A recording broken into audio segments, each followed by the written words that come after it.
Good evening all of you. Mission institute Prayagraj के official YouTube channel पर आप सबका स्वागत है। हम लोग हिंदी की क्लासेस ले रहे थे और उस क्रम में हम लोगों ने बहुत सारे चैप्टर को कंप्लीट किया है। बहुत सारे चैप्टर की प्रैक्टिस हम लोगों ने कंप्लीट की है। आज हम लोग जिस चैप्टर को पढ़ेंगे, जिसके कॉन्सेप्ट को डिस्कस करेंगे, बहुत ही महत्वपूर्ण चैप्टर है आपका। चैप्टर का नाम है छंद। छंद, इस चैप्टर से आप सब भली भांति परिचित होंगे। किसी भी कॉम्पिटिटिव एग्जाम में इस चैप्टर से 3 से 4 प्रश्न देखने को मिलते हैं। प्रश्न थोड़े से कुछ आसान होते हैं, कुछ प्रश्न बड़े कठिन होते हैं। तो जो आसान प्रश्न होते हैं उन्हें भी टैकल करना हम लोग सीखेंगे, और जो थोड़े से कठिन यानी कि टेक्निकली जो क्वेश्चन पूछे जाते हैं उन्हें भी हम सॉर्ट आउट करना सीखेंगे। तो हम इस छंद चैप्टर को आज पूरी तरीके से पढ़ेंगे और कंप्लीट करेंगे इस चैप्टर को। चलिए बढ़ते हैं इस चैप्टर में आगे। छंद, देखिए छंद की अगर बात की जाए, छंद की अगर बात की जाए तो छंद कहा किसे जाता है? परिभाषा की अगर इसकी बात की जाए, परिभाषा तो छंद की परिभाषा होती है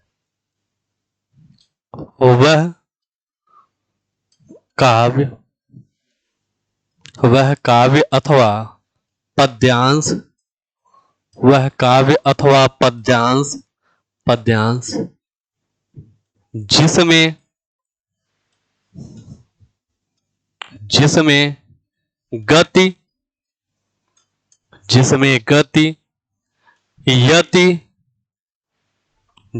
गति, यति, तुक,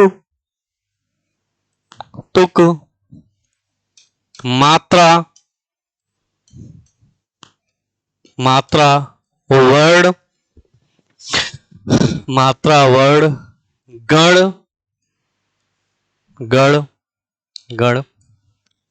इत्यादि, अवयवों का समावेश हो तथा जो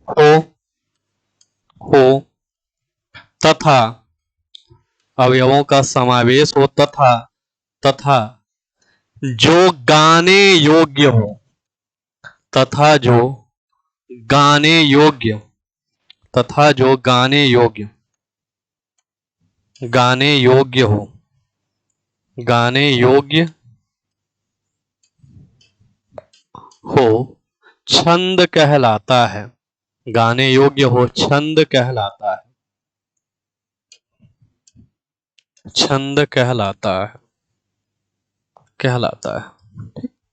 तो छंद की जब भी परिभाषा पूछी जाएगी कि छंद किसे कहते हैं, तो आपका जवाब क्या होगा? वह काव्य पद्यांश जिसमें गति, यति, तुक, मात्रा, वर्ण, गण इत्यादि अवयवों का समावेश हो तथा जो गाने योग्य हो उसे क्या कहेंगे? छंद कहा जाएगा। छंद जब भी कहीं पर आएगा तो छंदों को हमेशा क्या किया जाता है? गाया जाता है। छंदों को पढ़ा नहीं जाता है। छंद किसके अंश होते हैं? तो छंद मेरे भाई ये अंश होते हैं पद्यांश के, यानी कि किसी कविता के अंश होते हैं जिन्हें क्या किया जाए? गाया जा सके। ठीक, तो ये छंद की क्या होती है? परिभाषा। अब बात की जाए कि ये जो छंद शब्द है, छंद शब्द, इसका निर्माण कैसे हुआ है? तो इसका निर्माण हुआ है छद नामक मूल धातु से। और छद नामक जो मूल धातु होता है इसका अर्थ क्या होता है? आह्लादित करना, आह्लादित करने का अर्थ क्या होता है? प्रसन्न करना, प्रसन्नता देना, खुशी देना, आनंद देना। तो छंद जब भी कहीं पर किसी पंक्ति को गाया जाता है तो उस पंक्तियों से आपको क्या मिलता है? आनंद मिलता है। तो छंद शब्द का जो निर्माण हुआ है वो किससे हुआ है? छद धातु से। किससे हुआ है? छद धातु से। आपसे प्रश्न पूछा जाता है कि छंद का सर्वप्रथम प्रयोग कहां पर किया गया? छंद का सर्वप्रथम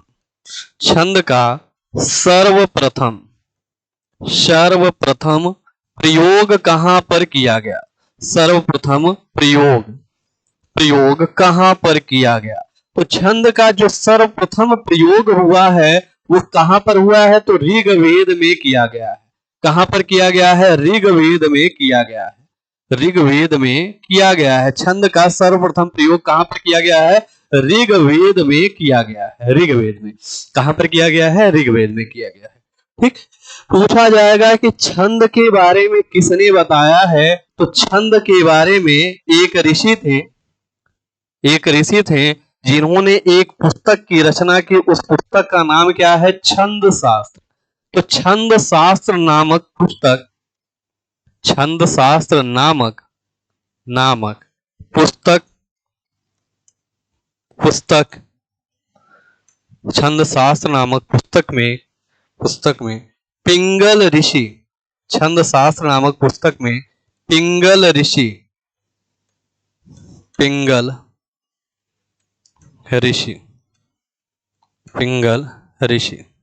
छंद शास्त्र नामक पुस्तक में पिंगल ऋषि के द्वारा छंद के बारे में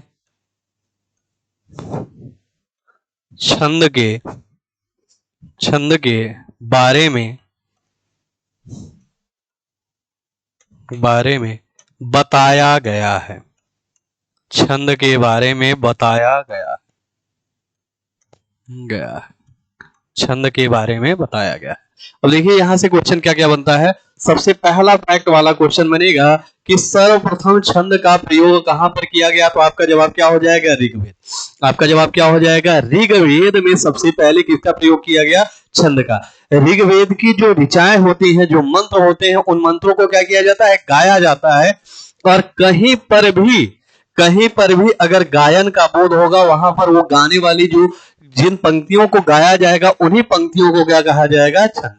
तो सर्वप्रथम कहां पर छंद का प्रयोग हुआ है? ऋग्वेद में। छंद शास्त्र नामक पुस्तक किसने लिखी है? पिंगल ऋषि ने। सीधे सीधे पूछा जाता है कि छंद शास्त्र के प्रणेता कौन है? तो आपका जवाब क्या हो जाएगा? पिंगल ऋषि। या क्वेश्चन को रिवर्स करके अगर पूछेगा कि पिंगल ऋषि ने किस पुस्तक को लिखा है, तो जवाब क्या आ जाएगा? छंद शास्त्र। और पिंगल ऋषि के द्वारा लिखे जाने के कारण इस छंद शास्त्र को और किस नाम से जाना जाता है? तो इसी को कहा जाता है पिंगल शास्त्र। इसी को क्या कहा जाता है? पिंगल शास्त्र। पिंगल शास्त्र। अगर आपसे पूछे कि पिंगल शास्त्र के नाम से कौन सी पुस्तक विख्यात है, तो आपका जवाब क्या हो जाएगा? छंद शास्त्र नामक जो पुस्तक है उसी को और किस नाम से जाना जाता है? तो पिंगल शास्त्र के नाम से जाना जाता है। इतनी बातें क्लियर हैं? चलिए आगे बढ़ते हैं। ठीक, तो ये छंद के बारे में किसने बताया है? पिंगल ऋषि ने। और किस पुस्तक में बताया है? छंद शास्त्र में बताया है, जिसके कारण इस पुस्तक को किस नाम से जाना जाता है? पिंगल शास्त्र के नाम से जाना जाता है। अब बात आती है कि छंद के प्रकार क्या क्या होते हैं। छंद के प्रकार छंद के प्रकार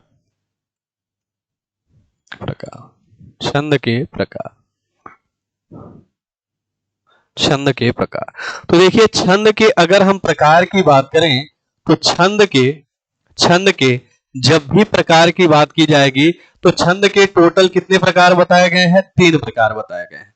छंद के टोटल प्रकार कितने बताए गए हैं? 3 प्रकार बताए गए हैं। छंद का जो पहला प्रकार होता है, सबसे पहले किस प्रकार के छंद के बारे में बताई गई है? तो सबसे पहले बात बताई गई है मात्रिक छंद के बारे में। पहला जो छंद होता है उसे क्या कहते हैं? मात्रिक छंद। क्या कहा जाएगा? मात्रिक छंद। दूसरे प्रकार का जो छंद होता है उसे कहा जाता है वार्णिक छंद। उसे क्या कहा जाता है? वार्णिक छंद। सबसे पहले आएगा मात्रिक छंद, दूसरा क्या आएगा? वार्णिक छंद। और तीसरा जो प्रकार होता है वो आपका कहलाता है मुक्तक छंद। तीसरा जो टाइप होता है छंद का वो क्या कहलाता है? मुक्तक छंद।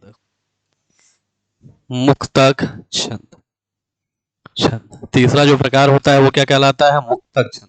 तो ये 3 प्रकार के छंद होते हैं। एक होता है मात्रिक छंद, एक होता है वार्णिक छंद और एक क्या होता है मुक्तक छंद। ये कहानी होते हैं छंद की।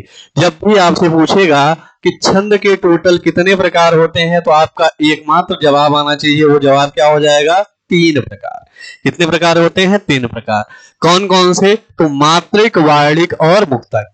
क्वेश्चन को रिवर्स करके कैसे पूछेगा? पूछेगा आपसे कि मात्रिक, वार्णिक और मुक्तक किसके प्रकार होते हैं, तो जवाब क्या आ जाएगा? छंद के प्रकार।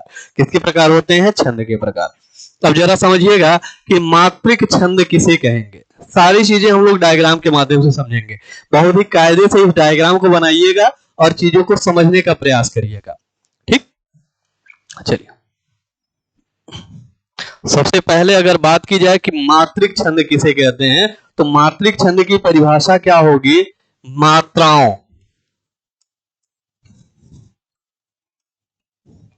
मात्राओं की गणना, मात्राओं की गणना के आधार पर, मात्राओं की गणना के आधार पर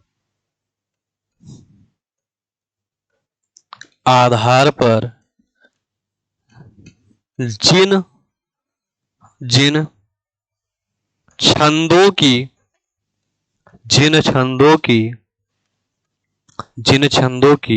विशेषता, जिन छंदों की विशेषता बताई जाती है, जिन छंदों की विशेषता बताई जाती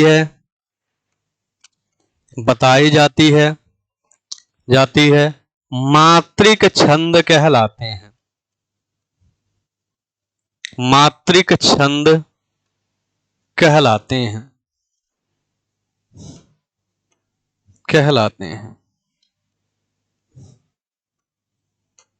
मात्रिक छंद कहलाते हैं। ठीक, तो मात्राओं की गणना के आधार पर जिन छंदों की विशेषता बताई जाती है उन्हीं को क्या कहा जाता है? मात्रिक छंद। मात्रिक छंद की केवल यही परिभाषा होती है कि मात्रिक छंद में छंद किस प्रकार का है या कौन सा छंद है, इसकी विशेषता बताने के लिए आपको उस छंद के पंक्तियों या चरणों की मात्राओं की क्या करना पड़ेगा? गणना। बिना गणना किए आप उस छंद की व्याख्या नहीं कर सकते हैं कि ये मात्रिक छंद है अथवा नहीं, या मात्रिक छंद है तो किस प्रकार का मात्रिक छंद है, सममात्रिक है, अर्ध सममात्रिक है या विषम मात्रिक है। तो मात्राओं की गणना के आधार पर जिन छंदों की विशेषता बताई जाती है वो क्या कहलाते हैं? मात्रिक छंद। अच्छा, एक परिभाषा और इसकी निकल के आती है। दूसरी वाली परिभाषा क्या होती है? तो दूसरी परिभाषा को भी यहीं पर मेंशन करिएगा। दूसरी डेफिनेशन इसकी क्या बनेगी, तो देखिएगा, मात्राओं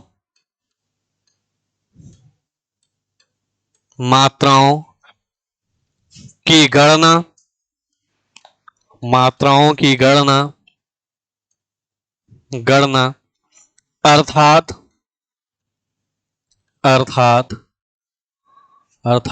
मात्राओं की संख्या, अर्थात मात्राओं की संख्या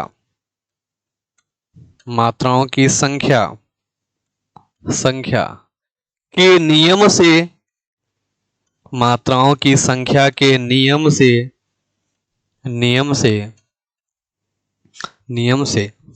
युक्त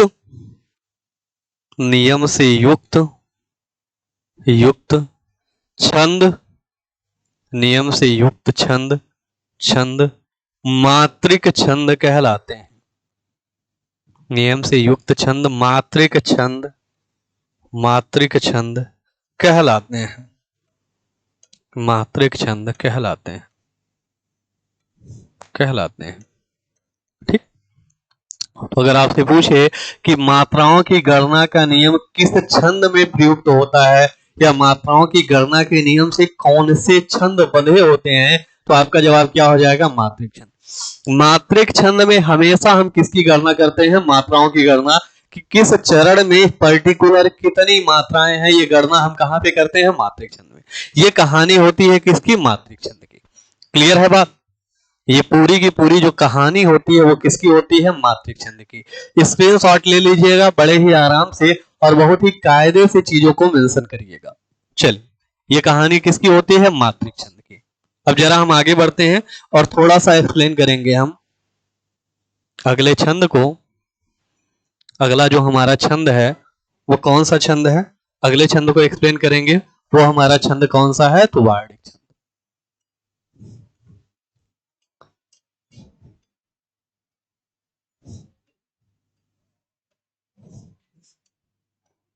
वार्णिक छंद। अगला छंद कौन सा है? वार्णिक छंद। अच्छा, वार्णिक छंद किसे कहते हैं? तो देखिए, वार्णिक छंद किसे कहेंगे? वर्णों वर्णों की गणना, वर्णों की गणना गणना के नियम से, वर्णों की गणना के नियम से युक्त युक्त छंद, वर्णों की गणना से के नियम से युक्त छंद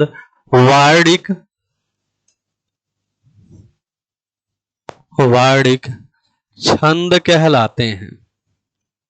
वार्णिक छंद कहलाते हैं। वार्णिक छंद कहलाते हैं। वर्णों की गणना के नियम से युक्त छंद क्या कहलाते हैं? वार्णिक छंद कहलाते हैं। तो जब भी कहीं पर वार्णिक छंद की व्याख्या की जाएगी तो आप वहां पर मात्राओं की गणना न करके किसकी गणना करते हैं? वर्णों की। या फिर इसकी दूसरी परिभाषा क्या होगी? वर्णों की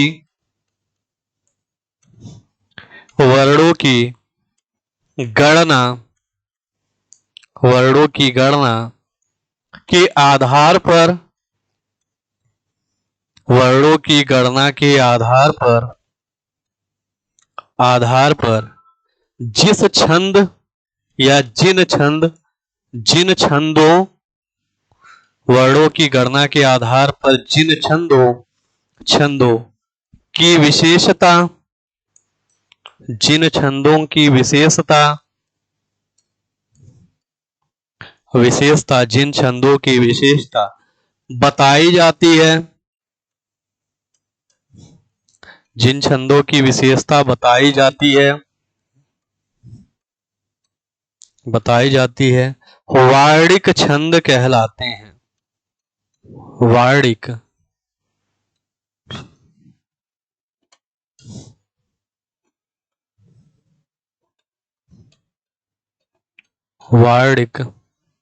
छंद कहलाते हैं।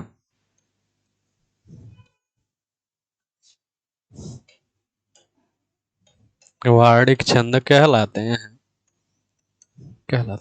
वर्णों की गणना के आधार पर जिन छंदों की विशेषता बताई जाती है उन्हें क्या कहते हैं? वार्णिक छंद कहलाते हैं। वे छंद क्या कहलाते हैं? वार्णिक छंद। तो वार्णिक छंद में किसकी गणना की जाती है? आपका जवाब क्या हो जाएगा? वर्णों की। किसकी गणना की जाती है? वर्णों की। और वर्णों की गणना। अब देखिए, यहां से फैक्ट वाले क्वेश्चन क्या क्या बनेंगे? आपसे सीधे सीधे क्वेश्चन पूछा जाएगा कि वर्णों की गणना के आधार पर जिस छंद की विशेषता या व्याख्या की जाती है उसे क्या कहते हैं? तो आपका जवाब क्या हो जाएगा? वार्णिक छंद। या वार्णिक छंद में किसके नियम का पालन होता है या किसके गणना के नियम का पालन किया जाता है? तो आपका जवाब क्या हो जाएगा? वर्णों की गणना के नियम का। वार्णिक छंद किस नियम से बना होता है? तो वर्णों की गणना के नियम से बना होता है। और मात्रिक छंद किस नियम से बना होता है? तो मात्राओं की गणना के नियम से बना होता है। या मात्राओं की गणना के आधार पर जिस छंद की व्याख्या की जाती है, जिस छंद की विशेषता बताई जाती है उसे क्या कहा जाता है? मात्रिक छंद कहा जाता है। ठीक, चलिए आगे आते हैं। इसका भी स्क्रीनशॉट ले लीजिए फटाफट से। इसका जल्दी से स्क्रीनशॉट लीजिए, फिर आगे बढ़ा जाए।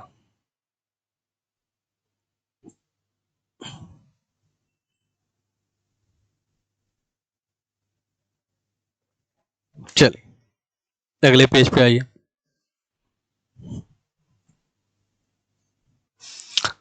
अगली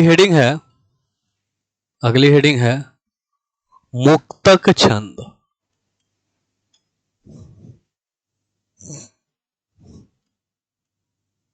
मुक्तक छंद। मुक्तक छंद। अब मुक्तक छंद में क्या होता है?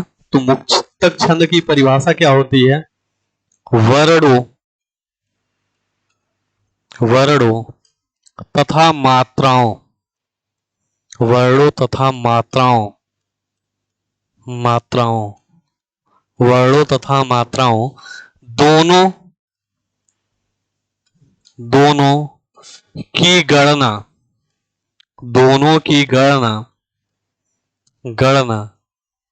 के नियम से, दोनों की गणना के नियम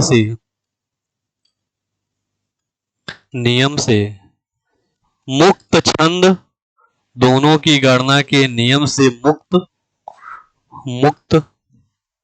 छंद मुक्तक छंद कहलाता है। मुक्त छंद मुक्तक छंद कहलाता है। मुक्तक छंद कहलाता है। वर्णों तथा मात्राओं की गणना के नियम से मुक्त छंद मुक्तक छंद कहलाता है। अर्थात एक और इसकी एक और परिभाषा क्या बनेगी? वे छंद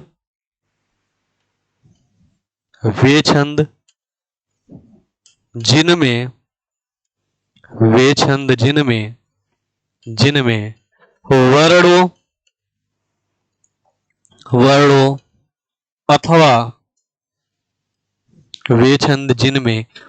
अथवा मात्राओं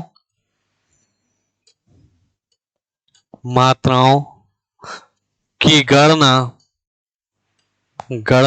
वर्णों अथवा मात्राओं की गणना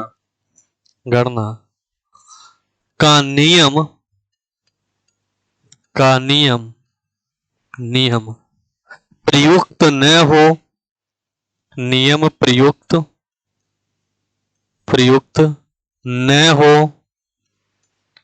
प्रयुक्त न हो, वे छंद जिनमें वर्णों अथवा मात्राओं की गणना का नियम प्रयुक्त न हो मुक्तक छंद कहलाता है। मुक्तक छंद कहलाता है।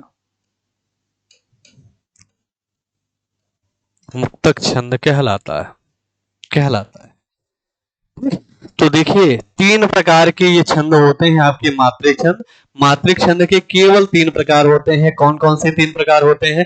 तो सबसे पहला जो प्रकार होता है, छंद के टोटल 3 प्रकार होते हैं, मात्रिक के भी 3 प्रकार होते हैं, लेकिन उसे हम आगे पढ़ेंगे। छंद की अगर बात की जाए तो छंद के टोटल कितने प्रकार होते हैं? 3 प्रकार होते हैं। कौन कौन से? तो एक होता है मात्रिक छंद, एक होता है वार्णिक छंद और एक क्या होता है? मुक्तक छंद।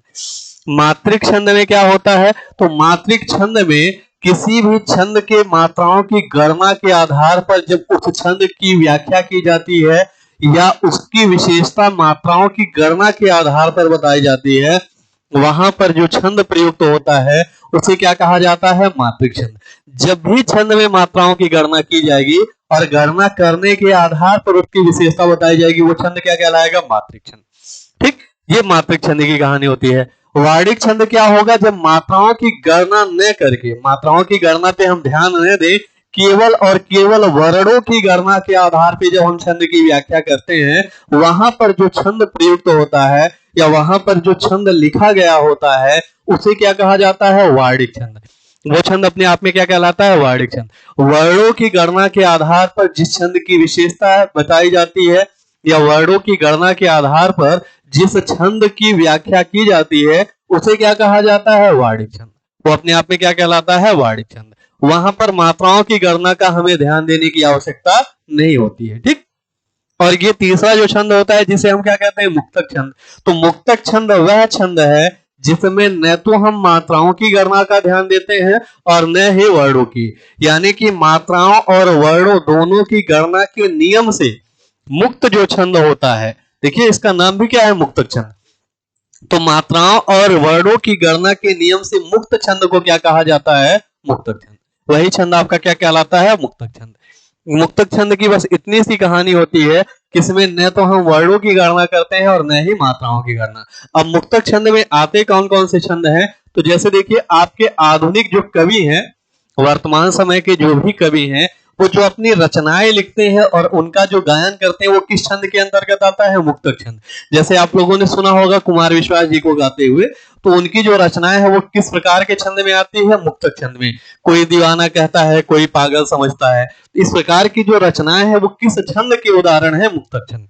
इसमें वर्णों और मात्राओं की संख्या का ध्यान नहीं दिया जाता है। हम चाहे जितने वर्णों का प्रयोग करते हैं और चाहे जितनी मात्राओं का प्रयोग कर सकते हैं। ये मात्राओं और वर्णों के नियम से क्या होते हैं? रहित होते हैं, उनकी गणना के नियम से। क्लियर?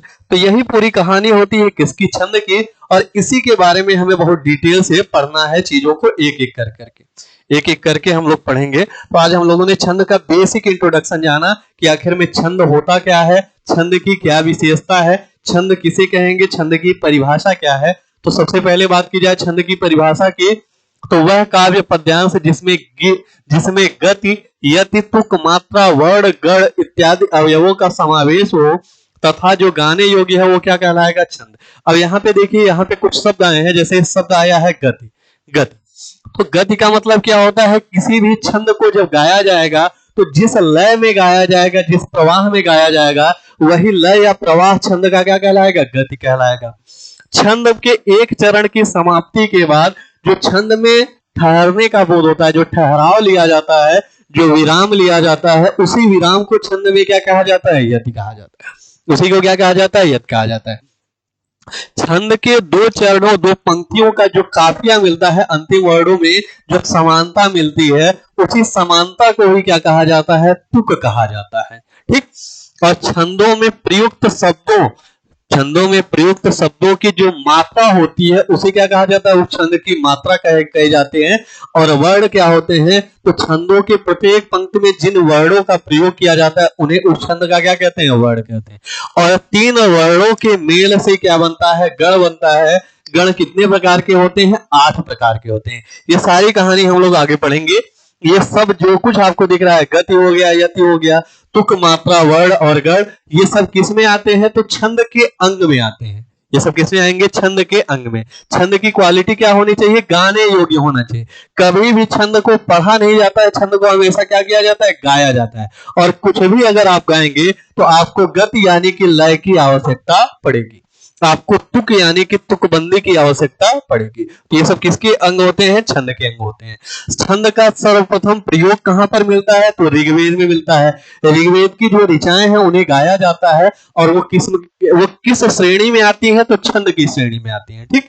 छंद शास्त्र नामक पुस्तक में पिंगल ऋषि ने, अगर पूछा जाए छंद के बारे में किसने बताया, तो आपका जवाब क्या हो जाएगा कि आचार्य पिंगल ऋषि जो थे, इन्होंने ही क्या किया है? छंद के बारे में बताया है। और कहां बताया है? तो इनकी एक पुस्तक है, उस पुस्तक का नाम है छंद शास्त्र। इसी पुस्तक में उन्होंने बताया है। और इनके द्वारा छंद शास्त्र नामक पुस्तक में बताए जाने के कारण, या छंद शास्त्र पुस्तक की रचना इनके द्वारा किए जाने के कारण, इस पुस्तक को किस नाम से जाना जाता है? पिंगल शास्त्र। तो अगर आपसे पूछा जाए कि पिंगल शास्त्र के रचयिता कौन है, तो जवाब क्या हो जाएगा? पिंगल ऋषि। या कहा जाए छंद शास्त्र के प्रणेता कौन है, तो जवाब क्या आ जाएगा? पिंगल ऋषि। क्लियर है कहानी? चलिए आगे बढ़ते हैं। ठीक। छंद के प्रकार की अगर बात की जाए तो छंद कितने प्रकार के होते हैं? 3 प्रकार के। कौन कौन से होते हैं? मात्रिक छंद, वर्णिक छंद और मुक्तक छंद। मात्रिक छंद क्या होते हैं? तो मात्राओं की गणना के आधार पर जिन छंदों की विशेषता बताई जाती है क्या कहलाते हैं? मात्रिक छंद।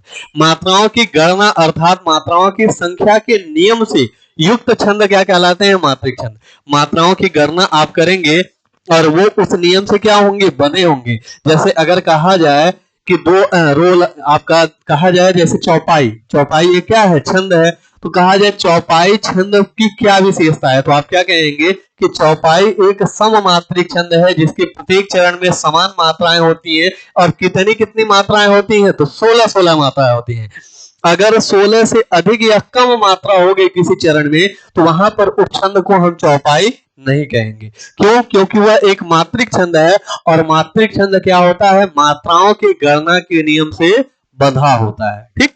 चलिए आगे बात की जाए। अगला छंद कौन सा होता है? वार्णिक छंद। तो वार्णिक छंद में किसकी गणना की जाती है? वर्णों की। ये किससे बंधा होता है? तो वर्णों की गणना के नियम से युक्त छंद को क्या कहते हैं? वार्णिक छंद। या वर्णों की गणना के आधार पर जिन छंदों की विशेषता बताई जाती है उसे क्या कहते हैं, वार्णिक छंद। जैसे इंद्र वर्जा हो गया, उपेंद्र वर्जा हो गया, ठीक है, द्रुतवलम भी हो गई, ये सब क्या होते हैं, मधुक्रांता हो गया, ये सब क्या होते हैं, आपके वार्णिक छंद के उदाहरण होते हैं। आगे आइए, मुक्तक छंद क्या होते हैं, तो जो वर्णों और मात्राओं दोनों की गणना के नियम से मुक्त होते हैं उन्हीं को क्या कहा जाता है, मुक्तक छंद।